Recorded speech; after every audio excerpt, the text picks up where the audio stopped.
एक राजा रोज एक शादी करता और अगले दिन अपनी ही पत्नी को मरवा देता। फिर एक दिन दो बहनें उसके महल आईं। फिर उन्होंने एक कहानी सुनानी स्टार्ट करी। एक शहरयार नामक राजा अपने भाई को एक दिन राज्य मिलने बुलाता है। उसका छोटा भाई शाहजवान अपनी सेना के साथ रवाना होने ही वाला था। उसे याद आया कि जो उसने अपने भाई के लिए तोहफा खरीदा था वो तो महल में ही रह गया। वो अकेले ही महल गया, लेकिन जैसे ही वो अपने कमरे के पास पहुंचा उसके कदम वहीं रुक गए। उसकी पत्नी उसी के कमरे में किसी और के साथ थी।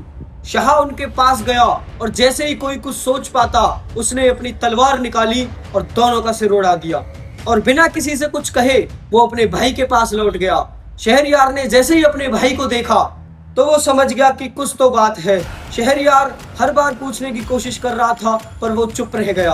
कुछ दिन बाद शहरयार शिकार पे चला गया। उसके जाते ही शाह महल में घूमने जा रहा था। तभी उसने देखा शहरयार की रानी भी वही कर रही थी जो उसकी पत्नी ने किया। लेकिन इस बार शाह चुप नहीं रहा। जैसे ही शहरयार लौटा उसने सब कुछ सच बता दिया। पहले शहरयार को यकीन नहीं हुआ, लेकिन उसने जब अपनी आंखों से सब देख लिया तो उसने अपनी रानी को मौत की सजा दे दी। लेकिन उसका गुस्सा अभी शांत नहीं हुआ।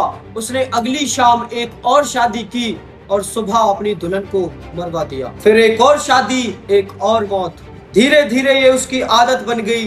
3 साल बीत गए। धीरे धीरे राज्य में लड़की ही खत्म होती जा रही थी। फिर वजीर की बेटी शहरास्ता अपने पिता के पास गई और बोली, पिताजी मेरी शादी आप शहरयार से करवा दीजिए।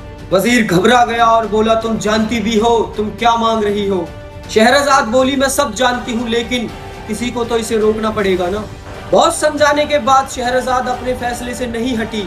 आखिर वजीर को उसकी बात माननी पड़ी। शादी की रात को उसने अपनी छोटी बहन दुनियाजाद को भी महल बुला लिया। सुबह होने से थोड़ी देर पहले उसकी छोटी बहन बोली, दीदी ये आपकी आखिरी रात है, क्या जाने से पहले आप मुझे एक कहानी सुना दोगी। शहरजाद ने राजा की तरफ देखा और बोली, महाराज अनुमति दे तो मैं एक कहानी सुनाना चाहती हूँ। शहरयार ने कहा, सुनाओ।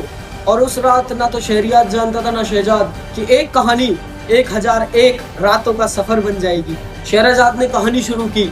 एक अमीर व्यापारी एक दिन सफर करते करते पेड़ के नीचे बैठ गया, कुछ खजूर खाए और उनकी गुठलियां ऐसे ही दूर फेंक दी। तभी अचानक तेज हवाएं चली, धूल का बवंडर उठा और देखते ही देखते एक विशाल इफरित हाथ में तलवार लिए उसके सामने खड़ा हो गया। इफरित बोला, तूने खजूर की गुठली से मेरे बेटे को मार दिया। व्यापारी इफरित की बात सुन के हैरान रह गया। उसने माफी भी मांगी, लेकिन इफरित नहीं माना। व्यापारी बोला, मेरा भी परिवार है, मुझे 1 साल दे दो, मैं अपनी जिम्मेदारी निभा के वापस यहीं आ जाऊंगा। इफरित मान गया और 1 साल बीत गया। अपना वचन निभाते हुए व्यापारी भी उसी पेड़ के नीचे आके छांव में बैठ गया। वो इफरित का इंतजार कर ही रहा था। तभी वहां एक बूढ़ा आदमी अपने एक हिरन को लेके आ गया।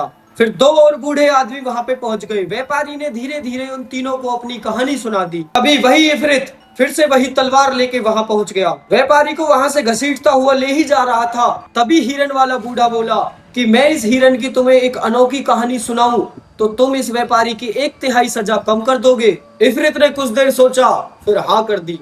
बूढ़ा आदमी बोला, ये हिरन कोई आम हिरन नहीं है, मेरी पत्नी है। उसने बताया उसकी पत्नी को कई सालों तक कोई संतान नहीं हुई थी।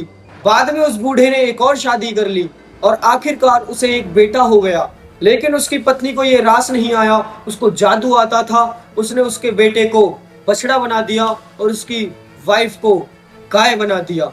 बूढ़े को तभी लगा उन दोनों की मृत्यु हो चुकी है। फिर एक दिन वो अपने गाय और बछड़े को कसाई के हाथ बेचने ही जा रहा था। तभी उसे कुछ ऐसा पता चला कि उसने अपनी पत्नी को एक हिरन में तब्दील कर दिया।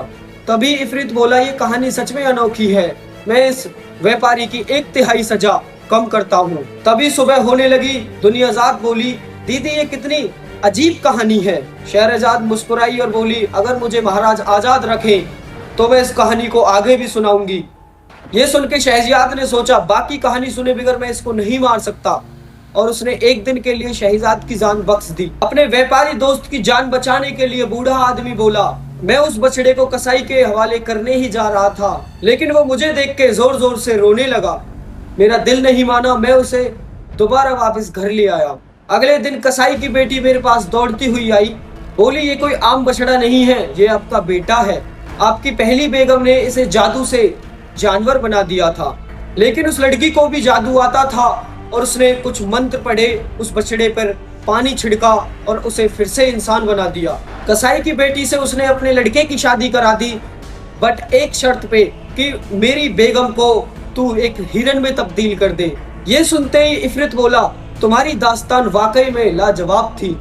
मैं इस व्यापारी की 1/3 सजा और कम करता हूँ।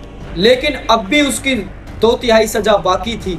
लेकिन दूसरा आदमी अपने साथ लाए हुए 2 काले कुत्तों की तरफ इशारा करके बोलता है, ये कोई आम कुत्ते नहीं हैं, ये मेरे अपने ही भाई है। उसने बताया तीनों भाई साथ मिलकर व्यापार करते थे, लेकिन दोनों भाई बार बार अपनी दौलत गवा देते थे। हर बार मैं ही इनकी मदद करता था। कई साल बाद तीनों ने समुद्री सफर शुरू किया, लेकिन रास्ते में मुझे एक गरीब लड़की मिली। मैंने उस लड़की की मदद की और कुछ सालों बाद उससे निकाह भी कर लिया। लेकिन मेरे अपने ही भाई मेरी खुशियों से जलने लगे थे। एक रात जब मैं अपनी बेगम के साथ सो रहा था तो मेरे दोनों भाइयों ने मुझे समुद्र में धक्का दे दिया। लेकिन वो कोई आम लड़की नहीं थी, बल्कि एक जिन थी। उसने मेरी जान बचा ली और गुस्से में दोनों भाइयों को काले कुत्ते में तब्दील कर दिया। तब से ये दोनों इसी शक्ल में मेरे साथ रहते हैं। ये सुन के इफरित बोला, ये कहानी पहले से भी ज्यादा अजीब और गरीब थी। मैं इस व्यापारी की सजा 1/3 माफ करता हूँ, लेकिन अब भी इसकी सजा 1/3 बाकी थी। तभी सुबह होने लगी और दुनियाजाद बोली, लेकिन इस व्यापारी का हुआ क्या? क्या उसकी पूरी सजा माफ हुई या और कुछ? शहरजाद मुस्कुराई और बोली, अगर सुल्तान ने मुझे जिंदा रखा तो अगली रात आखिरी बूढ़े की भी दास्तान सुनाऊंगी। जिसे सुनकर इफरित भी हैरान रह गया था। शहरजाद ने अपनी कहानी आगे बढ़ाई। तीसरे बूढ़े ने भी अपनी कहानी सुनानी स्टार्ट करी और इफरित ने व्यापारी की जान बख्श दी। कहानी तो खत्म हो चुकी थी, लेकिन रात नहीं। रात खत्म होने से पहले कहानी खत्म होने का मतलब शहरजाद की मौत। इसलिए उसने एक और कहानी शुरू की। एक मछुआरा जो अपना गुजारा समुद्र से पकड़ी मछलियों से करता था, उसका एक उसूल था कि जाला 4 बार ही समुद्र में फेंकूंगा। उसने उस दिन पहला जाल फेंका, लेकिन उसमें एक मरा हुआ गधा बाहर निकला। दूसरी बार कीचड़ से भरा हुआ मटका, तीसरी बार टूटे हुए बर्तन, हड्डियां और कुछ टूटी हुई बोतलें। अब उसके पास सिर्फ एक ही मौका बचा था। उसने हिम्मत जुटाई और आखिरी बार जाल फेंका। इस बार भी जाल बहुत भारी था। उसने सोचा फिर कोई बेकार चीज होगी। उसने पूरी ताकत लगा दी और जब जाल बाहर निकला, उसमें पीतल की एक पुरानी सुराही थी। उस पर एक पुरानी मोहर भी लगी हुई थी। मछुआरा खुश हो गया। उसने सोचा अगर इसमें कुछ ना भी हुआ तो भी ये बहुत महंगी बिकेगी, आज का गुजारा तो हो ही जाएगा। जैसे उसने सुराही तोड़ी, सुराही का ढक्कन खुला, उसमें से धुआं बाहर आने लगा। देखते ही देखते आसमान काला होने लगा और उसमें से एक विशाल जिन आ खड़ा हुआ। मछुआरा खौफ से जम गया और जिन बोला, इंसान अपनी मौत का तरीका चुन लो। मछुआरा हैरान रह गया और बोला, मौत?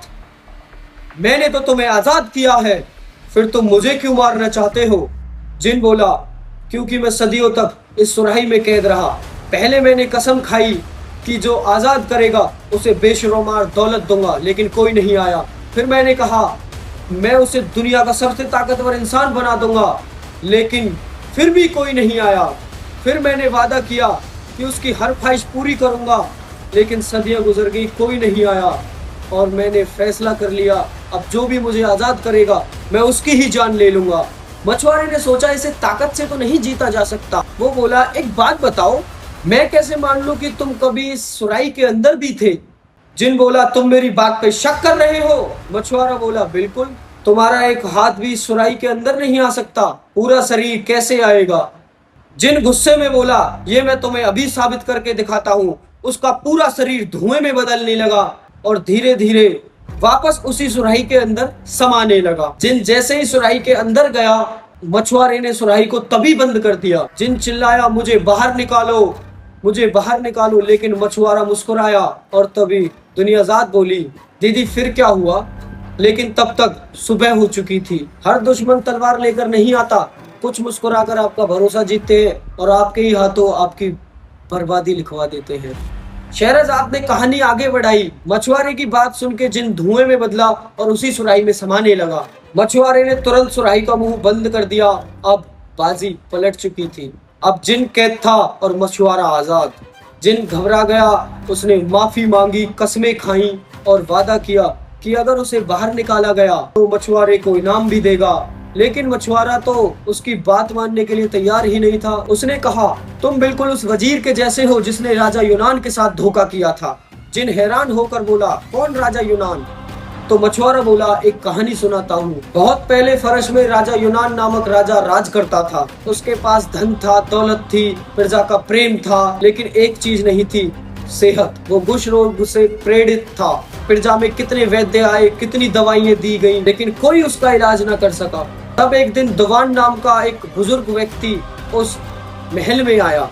वो बहुत विद्वान था। उसने राजा से दावा किया कि मैं बिना कोई दवाई खिलाए, बिना कोई लेप लगाए तुम्हें ठीक कर दूंगा। राजा भी मान गया।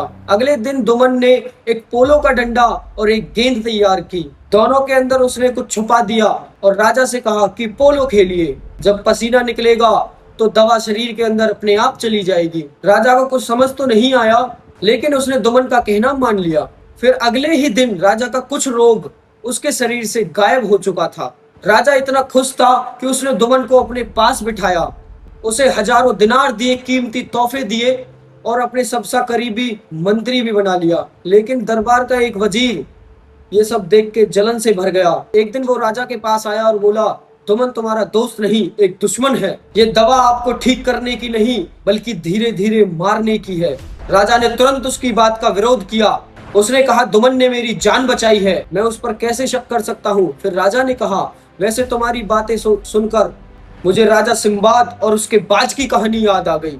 अगर मैंने तुम्हारी बात मान ली तो मेरा भी हाल राजा सिंबाद जैसा हो सकता है। इतना कहकर राजा चुप हो गए। शहरजाद भी चुप हो गई, क्योंकि सूरज निकल चुका था। एक बार फिर उसकी कहानी अधूरी रह गई। जय श्री राम। मिलते हैं नेक्स्ट वीडियो में।